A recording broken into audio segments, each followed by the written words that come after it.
So, my name is Franklin Omoyo, a teacher. Currently, I'm stationed in Nairobi here in Dandora. I'm serving under TSC as an intern here in Nairobi. Yes. An intern, how much do you get and how do you sort that amount within a month? Yeah, it's kind of hectic. As an intern, you're being paid 20,000 by the government, but there are deductions, government deductions. So what comes to your pocket is about 17,000. Now, managing 17,000 in Nairobi is kind of hectic, but we just live on the balance. How do you balance that 17,000? Now, for instance, let me use my example. So if you are earning 17,000 and let's say you are a devoted Christian, let's say so you have to pay a tithe, that is 10%. If you do the 10%, it's about 1,700. You have to pay rent. In Nairobi, rent is actually expensive. So let's say you are living at a house of 7,500. Do the deductions. Now you have not paid the utilities like water bill, electricity bill, and then also garbage collection. So when you do all that, you come to about 6,550, and yet you have not even eaten. Now you have to survive with 6,550 for the next 30 days, and that is to finger cross, don't get sick because you don't have any medical cover. So it's up to your pocket again. You have to dip in. You also have families. You also have your personal care. It is kind of hectic, and most of the interns can verify this. It is really hectic. What are your friends telling you about what they are going through? How bad is the situation? The situation is critical. Some of my friends, they have actually started telling me, okay, the messages of renewal of contracts has already started streaming in. So that has already put my friends in depression. Some of them are also just calling me, telling me, hey, another 17,000 for the next 1 year. It is going to be hectic. And you see, you are already in debt because you cannot survive with 6,000 in Nairobi for 30 days. Even if you do the math, you cannot survive. And don't forget, you have not even paid fare. Commitments from one place to another in Nairobi, you need fare. So these interns, they are kind of suffering. They're already in depression. And yeah, that's all I can say now. What scenarios you've met while talking to your fellow teachers? What scenarios? Some of them are servicing loans. A lot of loans, and you know that as teachers or anyone who studied in Kenya for the last few years in university, there is help. So help has already started streaming messages of you are defaulting your payment. So you also have to go back there and do that. So most of these intern teachers, they are just hanging on a thin thread. Me being one of them, we're just hanging on a thin thread because when you see the situation, financially you're depressed. Physically you're depressed. And let me give you an example. For instance, I teach in Dandora. In Dandora, you can imagine the environment in Dandora. So not only you as a teacher, but also the learner, because you cannot teach a learner with a destabilized mind.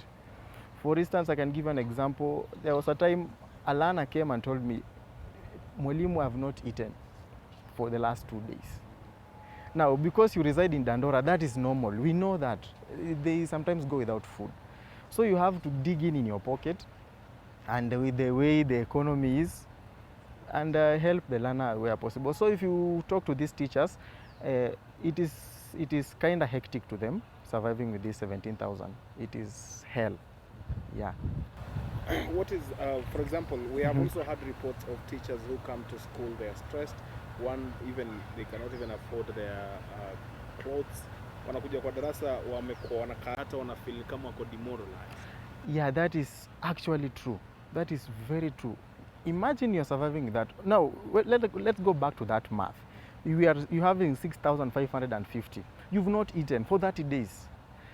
What about personal care? You've not even bought yourself some new clothes. Don't forget there is family. They know you are in Nairobi. So you have to send something at home. So teachers are actually demoralized. Even in class, I don't think they are actually delivering as they are supposed to. For instance, you are a teacher with that 6,500 in your pocket. There is also welfare in school. There is some money we pay as welfare, and you know that in any institution there is welfare. Now, also remember the situations of learners. So teachers are demoralized. Even when you come to school, na mwalimu anafanya kazi as the same as the one who is employed, and he's an intern. So if the lessons are, some of the teachers are having even lessons to up to 40 lessons per week. That means that when you go to that class in 7 a.m. until 5, you are not going to sit down. You are not going to sit down in breaks, and you're being paid 17,000. So teachers are depressed. Have you seen a case where teachers come to school with tattered clothes or maybe shoes have a problem? Yeah, especially in shoes. Hapo mwalimu ana survive na ile nguo alikuwa nayo akiwa campus. You see, it is very hectic. Manguo zenye ulikuwa nazo kwa teaching practice campus. Yeah, it is sad. Teachers are really suffering. And don't forget also in school, you have to pay also for lunch and breakfast. So when you put all these things together, that 17,000, when it comes, it is just going to pay the debts. You're not going even to survive about it. Just paying the debts and the utilities. Does it make you guys feel like you still respect the profession? Does it make you feel like lesser professionals in the industry? Yeah, it makes teachers feel that they are not paid whatever they are delivering. The teachers are so, how can I say it?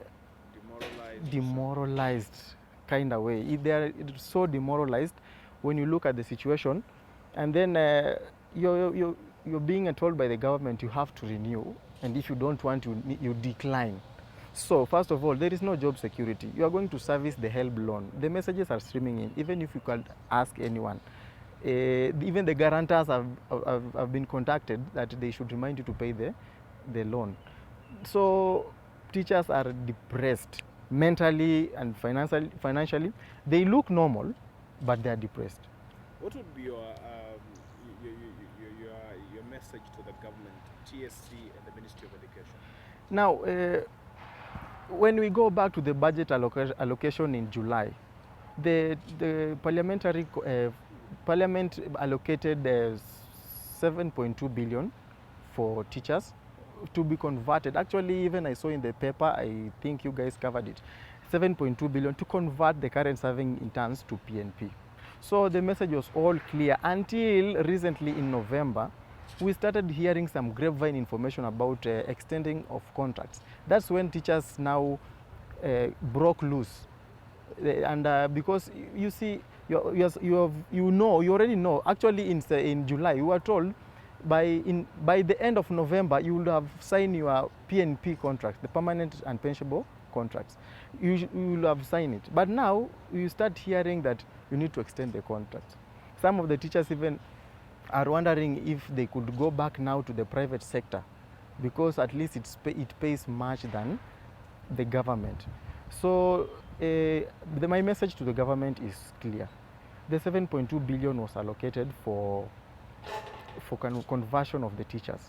Mr. Mbadi the other day went on this media and on media, and he said that we are lucky we are lucky to have a job.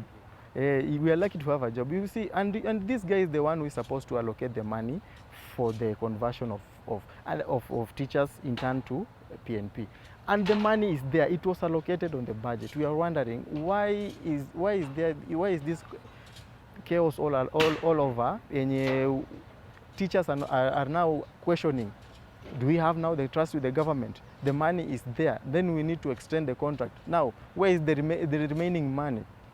And if we do a quick math, for teachers to be converted, we need about 5.2 billion to be converted. About 5.2, I'm not so accurate to the numbers, but about 5.2 billion to be converted. So I'll just urge the government, if you could just listen to these teachers. They are struggling. The life is literally hard for them, and they are asking the government to just convert them. Just convert them, and they should stick to that, because also the contract was said the internship is 1 year, one off. It's 12 months contract, one off. So they should honor that. And also in court, there is a case in court that says internship is illegal. So we need them to honor this and to convert the teachers intern to PNP. Thanks, bro. Thank you, Manze. iko sawa?